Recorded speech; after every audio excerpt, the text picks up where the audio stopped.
네. 벌써 8번째 제가 녹화를 하고 있더라고요. 스스로에게 좀 대단하다고 칭찬을 하고 있습니다. 여러분 잘 보고 계시나요? 좀 어느 정도 이해가 되셨으면 좋겠는데, 지난 시간으로 환경 하나를 저희가 정복을 했죠. 뭐 게임 하나를 정복을 했습니다. 이번에는 같은 환경을 조금 다른 시각에서 바라볼 건데요. 음, 제가 제목을 정책이라고 적었습니다. 사실 이 정책도 지금까지 설명한 게 총 7강에 거쳐서 설명을 했는데, 그만큼 많은 분량인데 제가 최대한 좀 줄여서 한 번에 좀 이해를 시켜드리고자 해봅니다. 좀 중간중간 생략이 된 부분은 책을 보면서 좀 더 이해를 해주셨으면 좋겠습니다. 일단 제목은 정책입니다. 정책? 뭔가 좀 와닿지가 않죠? 한번 볼까요? 정책이라는 게 뭐 우리가 선거해서 막 국회의원 뽑고 뭐 대통령이나 국회의원들 뭐 이런 사람들이 하는 게 정책 아닌가? 이렇게 생각을 하실 거예요. 물론 여기서 말하는 정책이 제가 지금 말씀드리려는 정책과 비슷한 의미입니다. 비슷한 의미인데, 강화학습에서 정책을 좀 정의를 한번 내려볼게요. 우리가 그 무슨 게임이었지? 프로즌 레이크 게임을 할 때 네 가지 액션이 있었죠. 여기가 0번이었지. 왼쪽, 그 다음에 아래, 그 다음에 오른쪽, 그 다음에 위쪽 방향, 이렇게 네 가지 행동을 할 수가 있었어요. 어떤 특정 상태일 때, 특정 상태일 때, 어느 특정 상태일 때 이 네 가지 액션을 뽑을 수 있는데, 우리가 이것을 강화학습에서 정책은 이런 의미예요. 왼쪽으로 뽑을 확률이 뭐 30%, 아래쪽으로 뽑을 확률이 뭐 10%, 오른쪽으로 뽑을 확률이 뭐 50%, 위쪽으로 뽑을 확률이 80, 90, 10%. 이렇게 각 행동들이 확률로 나올 수 있겠죠. 내가 할 수 있는 행동들의 확률 분포가 강화학습에서 정책입니다. 그러면 강사님, 저번에 우리가 큐러닝, 그러니까 뭐 행동 가치 함수를 통해서 공부를 했었는데, 이거는 정책이 없는 건가요? 라고 물어볼 수 있죠. 근데 행동 가치 함수도 분명히 정책이 있었습니다. 그러니까 이렇게 대놓고 정책은 없었지만 숨겨진 정책이 있었죠. 숨겨진 정책은 뭐였냐? 행동 가치 함수가 제일 큰 걸 100%로 뽑고 나머지를 0%로 뽑아라. 이런 정책이 숨겨져 있었던 것 뿐이고, 정책은 있을 수밖에 없는 거죠, 결국은. 우리가 이렇게 정책을 학습을 한번 직접적으로 해보겠습니다. 이렇게 어떤 상태에서 어떤 행동 분포를 보이는 게 좋은지, 이걸 직접 학습을 하는 방향으로 한번 생각을 해볼게요. 근데 우리가 이런 의문이 들 수 있죠. 강사님, 근데 우리가 문제 해결했는데, 방법을 알았는데 왜 또 새로운 방법을 배워야 할까요? 이유가 있어야겠죠. 뭐 지금까지 배운 게 있는데 굳이 새로운 걸 왜 배워야 되지? 이렇게 좀 고민이 될 수 있을 것 같아요.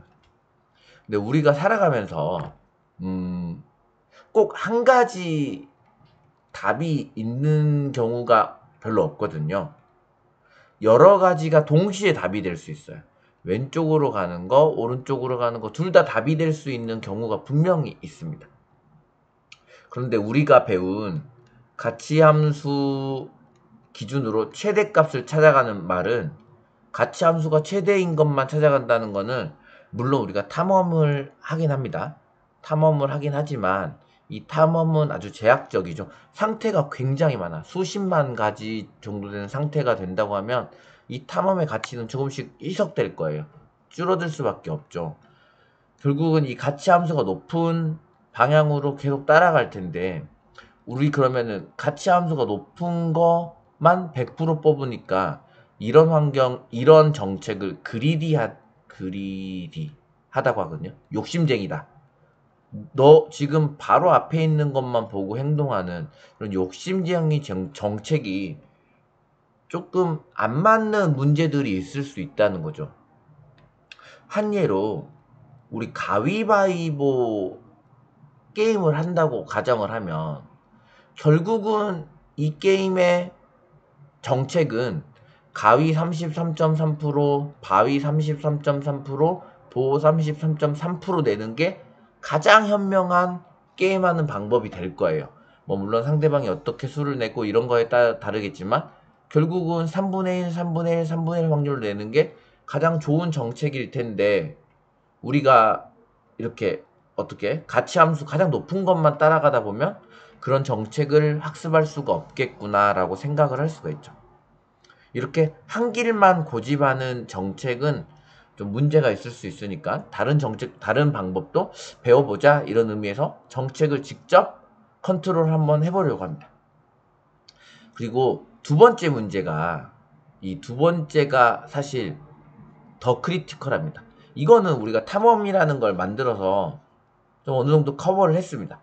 두 번째 이유는 커버를 할 수가 없어요. 어떤 의미냐면 우리 액션이 위, 아래, 뭐, 옆, 뭐, 위, 좌우, 아래, 뭐, 또 뭐 몇 가지. 이렇게 딱 액션이 구분되는 몇 가지면, 뭐, 큐러닝 충분히 할 수 있습니다. 가치 함수 가지고 충분히, 배워볼 수 있을 것 같아요. 그런데, 제가 제약 조건 중에 액션이 이렇게 구분되고 셀 수 있을 정도 수량이어야 된다고 제약을 했지만 제약은 언젠가 풀리겠죠.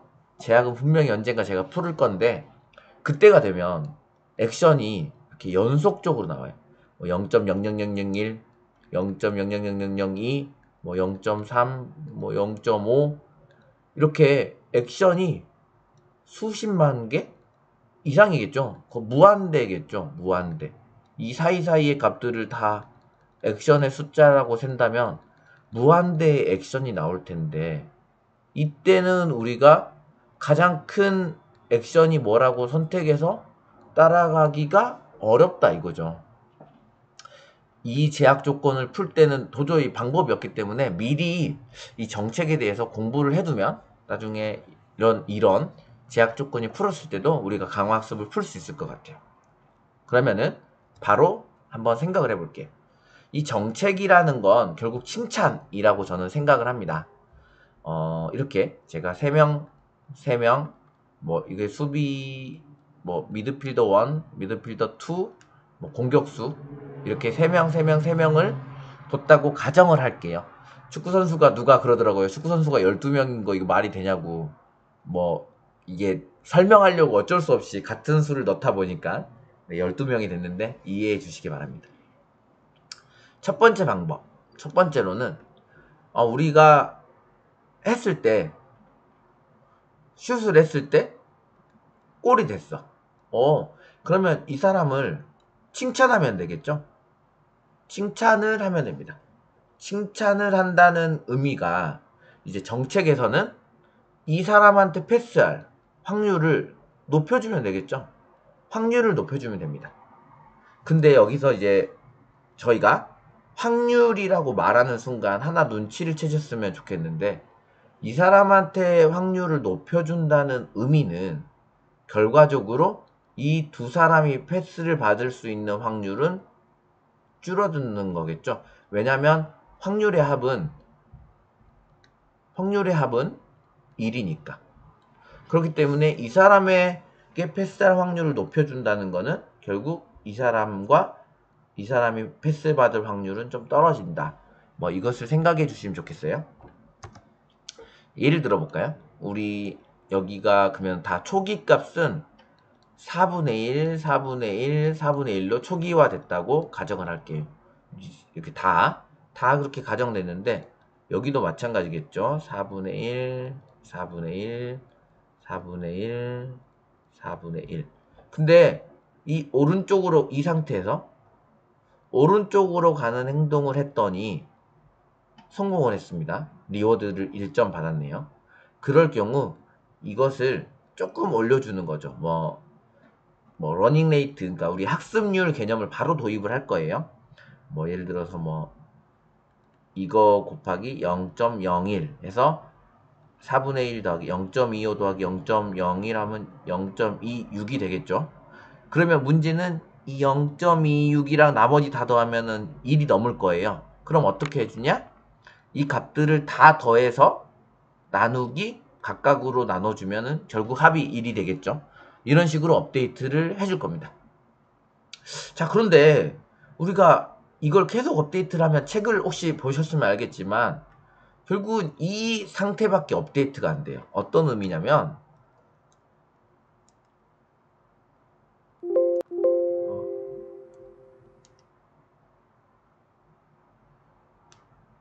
네, 어떤 의미냐면 여기 공격수만 계속 확률을 바꿔주고 있는 거죠. 계속 확률을 바꿔주고 있는 거예요. 근데 축구 경기라는 게 공격수만 잘한다고 게임을 이길 수 있을까요? 뭐 물론 대표적인 공격수가 있으면 이길 확률이 높겠지만 우리 미들필더, 수비수 다 잘해야 되잖아요. 근데 이걸 어떻게 해야 할까 고민을 하다가 이런 생각을 해볼 수 있겠죠. 이 공격수가 만약에 예를 들어서 골을 넣었는데 이 공격수한테 어시스트한 미드필더 누구야? 찾아봤더니 얘예요. 너도 잘했어. 그렇죠. 이 사람도 잘했으니까. 근데 이 미드필더한테 패스한 사람은 누구지? 찾아봤더니 얘였어. 너도 잘했어. 근데 이 미드필더한테 패스한 수비수는 누구야? 뭐 위를 할까요? 아니, 너였어. 너도 잘했어. 이렇게 이 성공을 이끈 주역들을 다 칭찬하자 이거죠. 왜냐면 다 잘했으니까. 이 공격수만 잘한 거 아니잖아요. 이 수비수부터 이루어져서 이렇게 패스해서 골을 넣었으니까 이 사람들을 모두를 칭찬을 하자. 그래서 다음 상태 보면 예를 들어서 여기서 성공을 했는데 그 이전에는 어느 상태에서 어느 방향으로 왔지? 위의 상태에서 아래 방향으로 왔다. 이것도 칭찬하자. 그리고 여기는 어디서 왔지? 봤더니 이 상태에서 아래 방향으로 왔다. 이것도 칭찬하자. 이 상태는 어디서 왔지? 여기서 아래 방향으로 왔다. 이것도 칭찬하자. 이 상태는 어디서 왔지? 봤더니 이 상태에서 오른쪽으로 왔다. 이것도 칭찬하자. 그 다음에 이 상태는 어디서 왔지? 시작에서 오른쪽으로 왔네. 이것도 칭찬하자. 이렇게 이루어진 전체를 칭찬하자. 이게 방법입니다. 그런데 또 넘어갈게요. 그런데 여러분 아무리 생각해도 그래서 골 넣은 공격수가 제일 잘하고 그 다음으로는 어시스트한 사람이 잘한 거 아닐까요? 왜냐면 모두를 칭찬하니까 어떤 일이 발생되냐면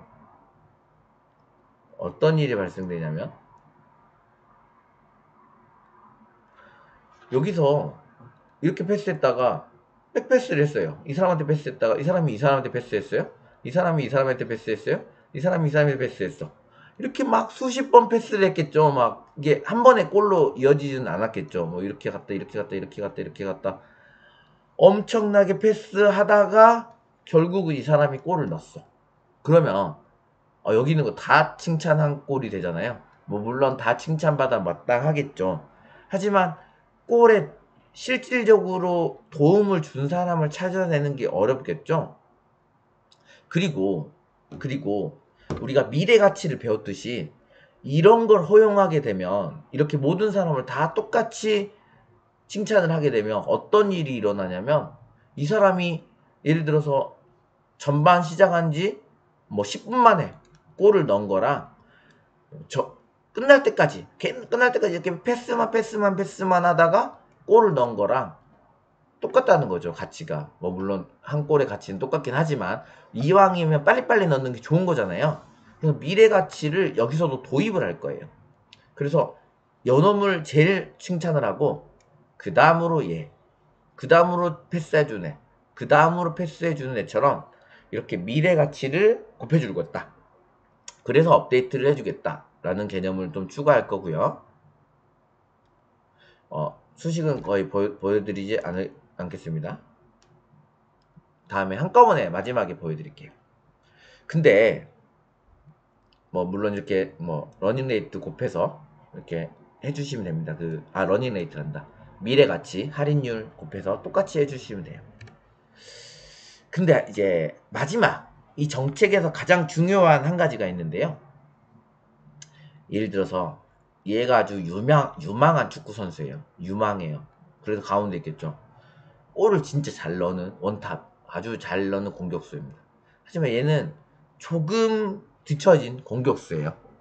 그런데 얘가 패스를 했는데 얘가 기회가 있어서 얘한테 패스를 해줘서 얘가 슛을 했는데 성공을 했어. 그거랑 얘가 슛을 해서 성공을 했어. 이거랑 어느 게 좀 더 값지고 좀 더 우리가 칭찬을 해줘야 될까요? 아무래도 우리가 좀 확률을 낮게 봤던 애를 좀 더 칭찬하는 게 맞지 않을까요? 예를 들면 우리가 시험을 평균적으로 90점 맞는 애가 있고 시험을 봤을 때 평균 90점 맞는 애가 있고 평균적으로 한 60점 맞는 애가 있는데 시험을 봤는데 92점이 나왔네. 얘는 칭찬받아 마땅하죠. 90점에서 92점 아주 대단한 거죠. 칭찬받아 마땅하지만 60점 하던 애가 갑자기 92점을 맞았다. 우리 더 칭찬해줘야 되지 않을까요? 더 칭찬해줘야 됩니다. 그렇기 때문에 마지막으로 어느 걸 더해줄 거냐면 기존에 있던 확률을 역수로 해서 예를 들어서 얘가 확률이 10%였으면 10분의 1의 역수를 취하면 10배가 되겠죠. 이건 10배 더 칭찬해주자. 얘는 뭐 골 넣을 확률이 50%, 그러니까 2분의 1이었어. 2분의 1의 역수를 해주면 2배. 얘는 2배 더 칭찬해주자. 이런 식으로 칭찬의 정도를 조금 다르게 해서 업데이트를 할 겁니다. 이렇게 해주면 이제 모든 정책이 끝났습니다. 정책에 대한 모든 게 다 봤습니다. 이제 업데이트 하는 거는 정확한 코드는 책을 보시면 나와 있고요. 손코딩을 잠깐 보겠습니다. 일단 뭐 N 에피소드 반복하는 거 똑같고요. 초기화를 한 다음에 한 게임이 끝날 때까지 반복을 하면서 현재 상태에서 행동 확률이 제일 처음에 초기화 4분의 1로 되어 있겠죠. 근거에서 행동을 선택합니다. 이거는 랜덤 함수 보면은 초이스라는 게 있는데 확률을 지정해주면 확률에 맞게끔 행동을 반환해주는 그런 함수를 사용하면 좋을 것 같아요. 그리고 그 액션을 수행하면 다음 상태가 나오겠죠.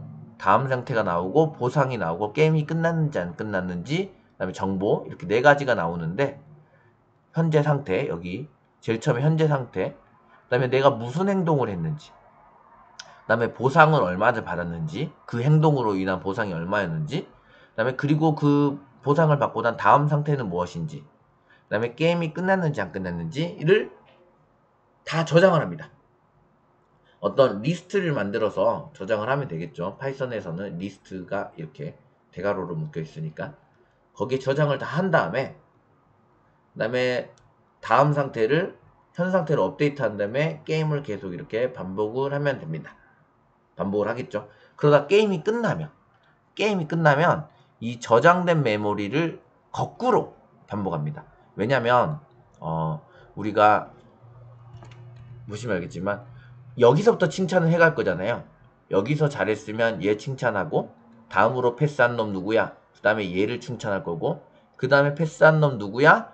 얘를 칭찬 이렇게 할 거기 때문에 거꾸로 우리가 여기서부터 막 시작을 했지만 그러면 반대로 해서 칭찬을 해 나갈 거고 칭찬을 해 나갈 때마다 그 뭐라고 해야 되냐 그 미래 가치에 대한 할인을 들어가 주는 거죠. 미래 가치에 대한 할인을 보시면 보상합을 구할 건데 리워드 더하기 기존 보상합에 할인율을 더해서 보상합을 계산할 거예요.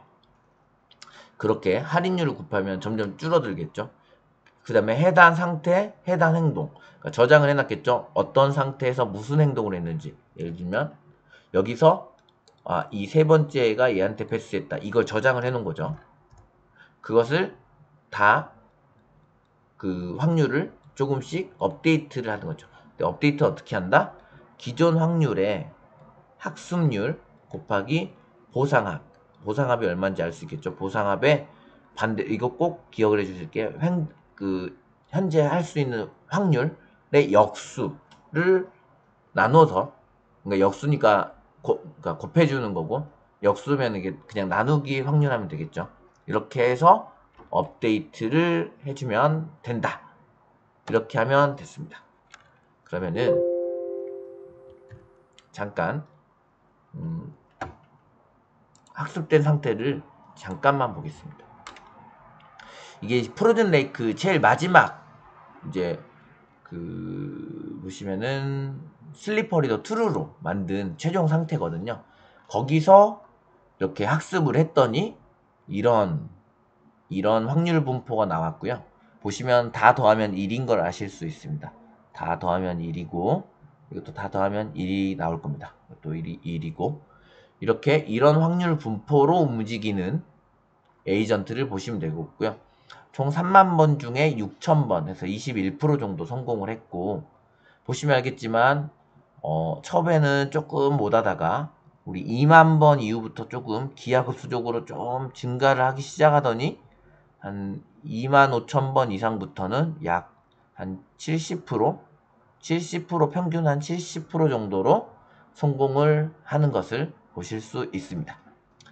이게 그 전에 행동가치 함수만 가지고 학습한 게 조금 낮았었죠. 한 50%대였던 걸로 기억나는데 그게 10% 이상한 행동을 하기 때문이라고 했죠. 그걸 풀어주면 아마 이렇게 비슷하게 아마 나올 것 같습니다.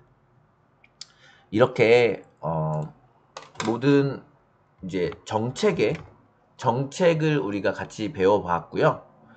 이제 정책을 제가 좀 급하게 설명한 게 없지 않아 있는데 부족한 부분은 댓글이나 남겨주시면 제가 질문에 답을 좀 아는 한 해드리도록 하겠습니다. 이제 진짜로 2가지 방법으로 프로즌 레이크를 정복을 다 했고요. 다음 시간에는 새로운 환경을 정복을 해보겠습니다.